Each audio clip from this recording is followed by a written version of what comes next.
Minutes, you range from obviously big laughs, all the deals with the characters being robots, to some obviously legitimate, as is the name of the show, action that is, doesn't take away from either one. Was that a tricky balance to find, or was it pretty easy to nail what you wanted there? Oh, I think we nailed it within the first two episodes. I mean, the first episode we were having trouble with getting it through because it still felt like the original Justice League, which I know everyone likes. I love it too. Yeah. But it just didn't fit the format. At the time, everything was too slow. So once we cut out certain slow end and, story points, unfortunately, that's what we end up with. But it still holds together, it looks like, I hope. System Error is a fun one. It's a little bit like a Twilight Zone or a Outer Limits. It's a little strange, and good job, Patrick. And you'll have to look up those shows online, but they're all weird shows from the past. All right, let's get some questions from all these great fans here, starting with you right there. Yeah, Supergirl. When are they going to put in the show Supergirl? That's a bit of a Wait, what's your name? Where are you going, Supergirl? Supergirl, where are you going? She's coming. What's her name? Juliet. Juliet. Oh, that's a great question. Supergirl comes a little bit later in the season, so don't worry. She'll be there, and it's a great episode that she's in. Yeah, and then she might show up earlier in the shorts. Oh, in the shorts. A couple with her in her. You'll love her. Yeah. Okay. Thanks so much. Everybody has to kneel in front of they're all kneeling before Zod. You may rise, subhuman. Hi, my name's Jonathan. Man, I hate the sound of my voice. I love your show. No words can describe how much I love it.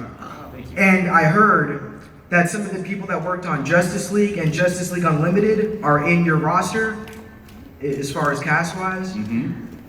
Yeah, we have, yeah. So when you're making the show, I guess my question is, are you trying to make another Justice League like Bruce Timm did, or are you trying to make one for this era, or are you trying to surpass it, or just make your own Justice League? I love the passion. The answer is yes to all those. I think we always want to win, right? Like, yeah, we're winning. I mean, both those series were so fantastic, and we couldn't really compete with them in exactly what they were doing. We had to make something new, and it's a new time, and we had to do something a little different. But hopefully, we'll do these heroes justice in our own way, slightly more comedic. You already did. Thank you. Thanks, man. So much.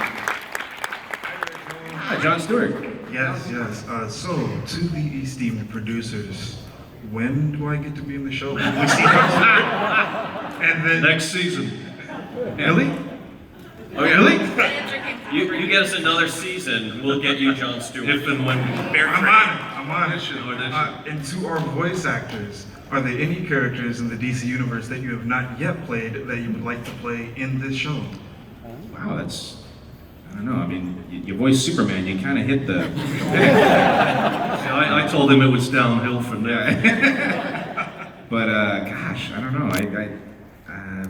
Wes was very kind in letting me voice a lot of different villains and characters throughout the show. So, I mean, I think one of my favorite ones was, also doing Crypto, who comes up a little bit later. So.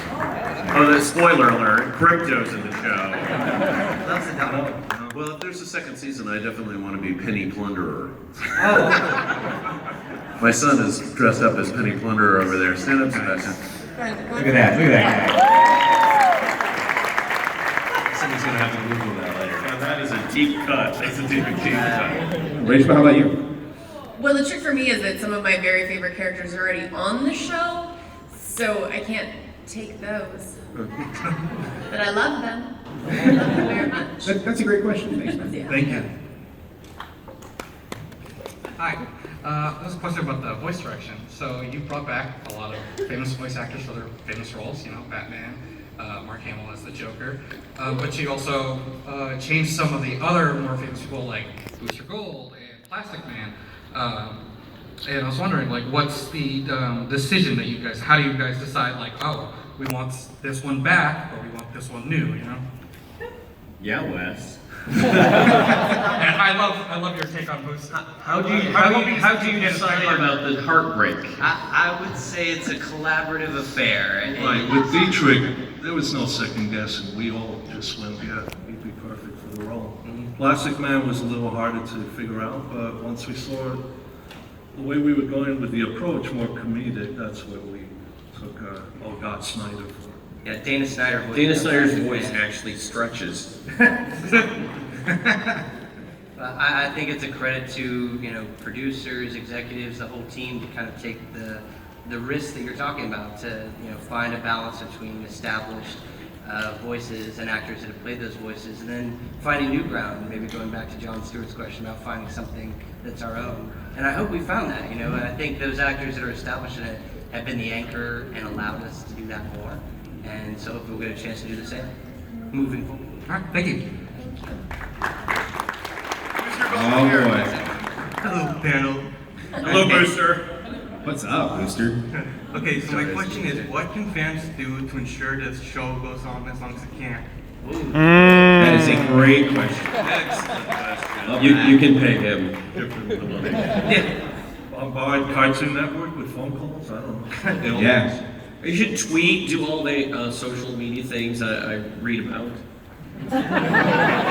Think of our action figures. Always helps. Yeah, getting action figures and so forth. And, Also, then you get awesome action figures out of it, which is pretty great. that we can sign if you bring them. Also, but I think the social media thing's a big deal. I really do believe that. I mean, get on the Twitter, get on YouTube, make the comments, and tweet at Cartoon Network and let them know that you love the show. Like I think that they need to see like stuff like this. Like this room is full, and it's awesome to see that these people are coming out to support the show. And thank you for that. But that is a big deal, so don't discredit it. Yes, you guys. You should take a Snapchat of this right now. If that's something. The Is it a verb? Is it a noun? I know that. Yeah, I know. And The Twitter. I feel like Young Justice is an example of that, right? Yeah, absolutely. Young Justice is coming back because of the fans. Yeah, they said no and you said yes, and now they said yes too. They said, okay. Hello, my name is Sean, big fan of your show. Two-part question. Are you guys robots or... any chance where is the Mr. Mix's spit in the show? Oh, right. Who's voicing it? Or? If you appear in the show. Yeah, he's coming up. That episode might be airing next week. I think. cool. So, yeah. I think it's this Saturday, yeah. Mixie's Mix-Up? Oh yes, so Mixie, and this story just came up, but Gilbert Gottfried is playing Mixie, and Returning to the room. so I can't believe he comes in and Wes is describing the character to him, and he says, well, what are you looking for with this character? What's the kind of tone? And Wes says, kind of annoying, grating, irritating voice. And I swear, Gilbert Gottfried says, I think I know the character. Thank you. Thank you.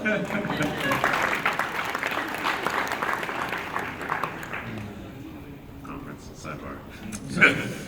You may approach your edge. After looking at the short beep beep, I have a funny feeling. Will we actually get a crossover with other Warner Brothers properties like Scooby-Doo or Bugs Bunny? That's a great idea. I mean, you don't get any money for that, but that's not a bad idea. We've got writers in the audience, so now the idea is planted. That's right. They've been doing that in the comics. There was a really weird, dark Elmer Fudd thing. Batman Elmer Fudd by Tom King, Lee Weeks. Fight on the floor.